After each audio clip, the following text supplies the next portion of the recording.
parler de la tablette à 100% africaine, une fierté déjà avant nga koy wane. Oui, bien sûr, Bijou, c'est comme ni ñu koy waxee, c'est une fierté parce que comme ni ma ko waxee sànq ci Coming Next bi alors ki ko créé c'est un Congolais du Congo-Brazzaville, il s'appelle Véron Monkou.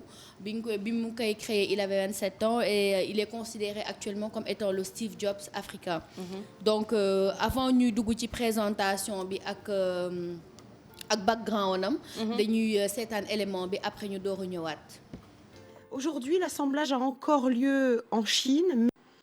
On le surnomme le Steve Jobs congolais. Véron Mankou est notre invité ce soir dans le Journal de l'Afrique. Bonsoir, merci d'être avec nous. Alors vous êtes très connu dans votre pays d'origine, le Congo-Brazzaville, mais je vais quand même vous présenter rapidement pour ceux qui ne vous connaissent pas encore. Vous avez 28 ans, vous êtes le président fondateur de la société VMK qui a conçu la première tablette tactile en Afrique et également le premier smartphone africain. Aujourd'hui, l'assemblage a encore lieu en Chine, mais bientôt, vous voulez relocaliser cet assemblage au Congo-Brazzaville. C'est l'un de vos objectifs, ça va se faire? Oui, ça va se faire. Vous savez, à l'époque, quand on est parti en Chine, c'est parce qu'il n'y avait pas d'infrastructure pour le faire en Afrique, notamment au Congo. Et aujourd'hui, nous pensons que c'est maintenant possible de le faire en Afrique, chez nous au Congo. Et donc, nous avons décidé depuis le début de l'année de relocaliser notre production au Congo. Ainsi, nous pourrons contrôler, on va dire, toute la chaîne du produit, de la conception, la production et la commercialisation. Et au moment où je vous parle, tout est fin prêt. Les machines sont en cours d'expédition. D'ici la fin de l'année, donc au mois de décembre, on pourra avoir les téléphones entièrement conçus et produits au Congo-Brazzaville, ce qui sera une première. Vous sortez régulièrement de nouveaux produits. Votre lutte, on a l'impression, c'est de lutter contre la fracture numérique et faire qu'elle ne s'agrandisse pas. En effet, vous savez, quand on s'est lancé, on avait un rêve. Ce rêve, c'était de rendre la technologie abordable pour que tout le monde puisse avoir accès à cela. Et quand aujourd'hui on voit les coûts des nouveaux produits qui sortent en Europe, ici on sait que c'est pas fait pour l'Afrique et l'Afrique a besoin des produits qui lui ressemblent dans la conception mais aussi dans le coût d'accès. En Afrique, on n'a pas le même pouvoir d'achat qu'ici en Europe et donc en Afrique, un bon téléphone, ce n'est pas le téléphone qui coûte plus de 1000 €, mais c'est le téléphone qui commence à partir de, on va dire, de 100 €. Et c'est dans ce segment-là que nous nous concentrons en essayant d'innover pour produire des téléphones de très bonne qualité à des prix très accessibles. Mais rapidement, vous n'êtes pas le seul, vous avez beaucoup de concurrence en Afrique. Vous savez, la concurrence est une très bonne chose. C'est une très bonne chose parce que ça permet de plus d'innovation et ça permet de faire baisser les coûts. Faire baisser les coûts, c'est ce que les gens demandent en Afrique. Vous savez, pendant longtemps en Afrique, on a subi les dictats des marques et aujourd'hui que tout le monde s'intéresse à l'Afrique, les marques sont en train de revoir leur prix à la baisse, ce qui est une bonne chose pour les clients qui ne demandaient que cela. Merci beaucoup d'avoir été notre invité. Vous allez sortir un nouveau smartphone la semaine prochaine. Oui, la semaine prochaine à Brazzaville, on va lancer un smartphone qui sera disponible aussi en Côte d'Ivoire au mois de décembre. Voilà, on suivra cela. Merci beaucoup d'avoir été notre invité. Merci à vous de nous avoir suivis. Bijou, comme nous le disons, il y a une tablette. Donc, juste pour revenir un peu sur le background de Véron Kambou, il fait partie des top 30 des best entrepreneurs africains de moins de 30 ans. Et ça, ce n'est pas donné à tout le monde parce que il a commencé à partir de 30 ans, mais il n'a pas attendu l'âge là pour faire ses preuves, comme on dit. Et c'est le président fondateur de la société congolaise VMK, Vumuka, qui signifie réveillez-vous. C'est dans un dialecte Kikongo, Nena. Donc tablette bi mu créé ni mi ngi tudd Weishi. Waaw Weishi le tudd te en 2012 il a lancé son premier smartphone africain bu tudd Elikia qui signifie espoir en lingala. Donc moom lu tax mu def lool c'est parce que dafa bëgg africains yi génn ci dictat marque yi comme ni mu ko gisee et que aussi dafa gis ne que Afrique on a un problème de coût. Donc téléphone yi ñuy jënd à l'extérieur dafa cher donc moom li mu produire daf ko bëgg a jaay moins cher aux Africains pour ñu mën a consommer local comme ni nga waxee sànq. De ce fait, la Weishi est de 7 pouces et fonctionne avec un Android 2.3 et elle coûte moins de 200 €. Le portable Android est à 115 € et le petit moquet, c'est le petit téléphone comme smartphone New York, il est à 38 €. Donc le lieu pour faire en fait voilà. Ça veut dire que donc bu ñu ko développé ba mu génn ku ci nekk en Afrique war nga mën a am sa propre smartphone téléphone à 38 euros ñaata CFA la parce que 10 euros mooy 6 000 francs. je sais pas 26 20 et quelques ouais. Donc quelque chose comme ça looloo tax mu créé ko donc juste pour dire aussi qu'en 2011 il a reçu son premier prix africain à Abidjan le prestigieux Africa Telecom People Awards pour la meilleure initiative privée. Juste Bijou pour expliquer suñu téléspectateurs yi que ne nit ki doo xaar ba egg benn âge bi pour naan da ngay prouver parce que kii c'est à l'âge de 7 ans la commencé li muy def li passionné par l'informatique donc nit ki boo passionné par dara dugg si ba sës daal ba mu mat donc il est diplômé. Et surtout pour parents yi jàppale la si parce que parfois da ngay gis benn xale à l'âge de 7 ans mu am benn passion. Mais parents yi dañ ko koy teree limite. fii en Afrique d'habitude dañ lay ne juste demal nga jàngi école jàngal. Parce que du ñu jéem a xool lan nga bëgg. dañuy gis benn voie ñu bëgg orienter seen doom en fait ils veulent vivre à travers leurs enfants. Voilà le rêve de leurs enfants à travers eux. Donc il est diplômé d'un BTS en maintenance réseau. Et c'était un jeune architecte réseau chez un fournisseur d'accès internet. Donc avant muy créer lii yëpp pour jàng il a monté un moteur de recherche et sa première start-up qu'il revendra à un Français pour 15 000 euros. Donc pourquoi il l'a revendu? C'est parce qu'il avait dans l'idée de créer cette tablette. Mais avant Bijou du woon tablette la bëggoon créer dafa bëggoon créer ordinateur à moins de 200 euros. léegi bu mu demee ba commencé si la gis ne que ne ça requiert des moyens qu'il n'avait pas. Donc si le rabattu si tablette bi. Et puis maa ngi ko dégg mu naan assemblage bi en Chine la ko demee. Voilà assemblage bi en Chine maa ngi siy ñëw nii en fait c'est pour parler du budget parce que il avait un budget de 130 000 euros. moom la amee woon te boobu dafa dem ci banques yi pour àbb xaalis banques yi ils l'ont traité de jeune fou donc ils n'ont pas voulu lui donner de l'argent. Pour financer. Donc il faut nga gëm sa projet parce que bu ñëpp naan la doo ko def doo ko mën boo moytuwul da ngay décourager finalement. Donc il s'est autofinancé et avec l'aide de l'État congolais bi nga xamante ne l'État congolais lui a donné une aide de $700.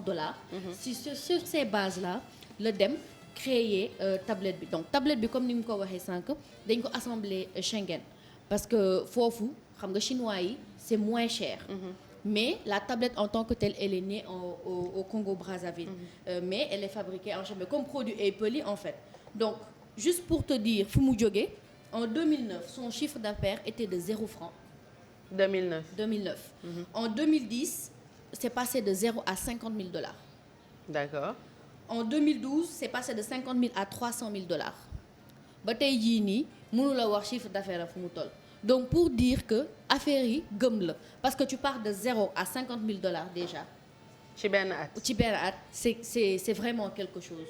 Tu vois donc toujours di ñaax suñu xale yi ne leen rien n'est impossible quand vous le voulez bu leen xaar état. bu leen xaar banque bu leen xaar kenn faites avec les moyens du bord bu ko ci mën a jàpp si voilà auto-entrepreneur bu ko ci mën a jàpp si ba ëllëg si biir ndax ëllëg si biir tamit boo créer sa affaire yow la njëkk jëriñ balaa muy jëriñ keneen. ba pare je pense que sax pour ñu jàppale la il faut que mu fekk la nga nekk ci benn affaire commencé ko mënoo toog jàng yor sa diplôme di xaar liggéey pour mu ñëw ba pare nga ne doo def dara bëgg ku la jàppale loolu dafay métti pour ñu effectivement parce que moom il ne s'arrête pas juste à la création aujourd'hui xam na ne que il y a des jeunes qui sont pétris de talent donc dans ce sens il a créé une académie VMK boo xamante ne lui il va à la recherche des cadres su xamee ne que yow da nga aay il vient il te met dans son académie comme professeur bi ñu fi recevoir qu'on avait reçu mardi passé mu formé la su ko defee moom il y gagne et toi tu y gagnes donc il a vu qu'il a eu des difficultés il a voulu aider en ce sens comme moom tamit jot na ba créer ba am ci opportunité mën a créer benn académie pour mën a dimbali ses homologues africains. Donc tey jii nii Bijou Congo Brazzaville man laa dem. en attendant kii ñëw en attendant Ndiaye di jàll Ghana ak.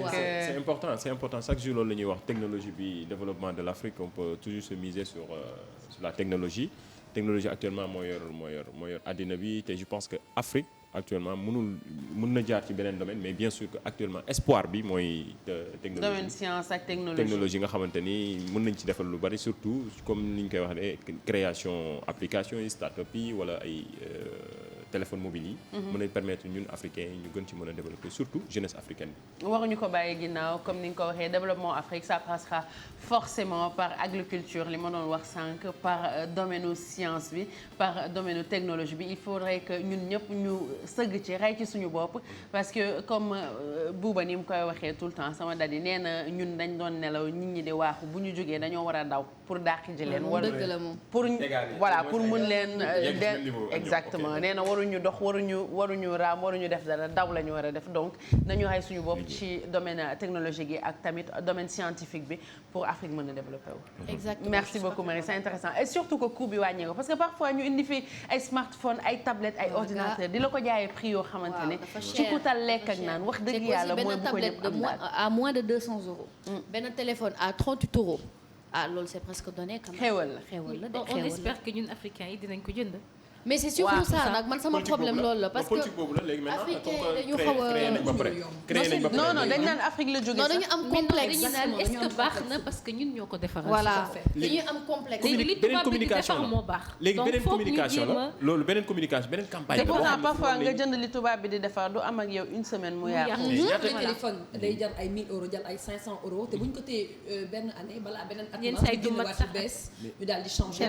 li ci gën a garaaw daal mooy c'est da ngay jënd baal ma ci publicité bi iPhone benn iPhone 7 wala Samsung maa ngi xam dara nga jënd ko yow sama ñeneen samay sœur rek wala ñeneen wala ñu mel ne Aïssatou Paye Fall moom laa gën a yem du ci doyee dara du wuyu woote am ci leneen waaw pour wane ne am na iPhone 7 war na ci mën a defal leneen la nga xamante non ba pare Ndiaye li ma ci gën a métti man nax bi ñuy nax ci côté boobu parce que dañ lay wan que ni par exemple 6 plus bi foog nga am ko c'est le téléphone extraordinaire. appareil photo bi dugg na fii génn na fii. nga dem jënd ko ñu indil la 7 bi ne la 6 bi en fait. de la communication. 6 bi baaxatul léegi amoon nga 6 tegee ko ne 7 bi nga war a jënd nga rey sa bopp dem uti ko et finalement c'est à peu près la même chose. société de consommation. voilà et alors que suñu mbokk yee ngi fi comme congolais bi di defar ay tablettes di defar ay ordinateurs.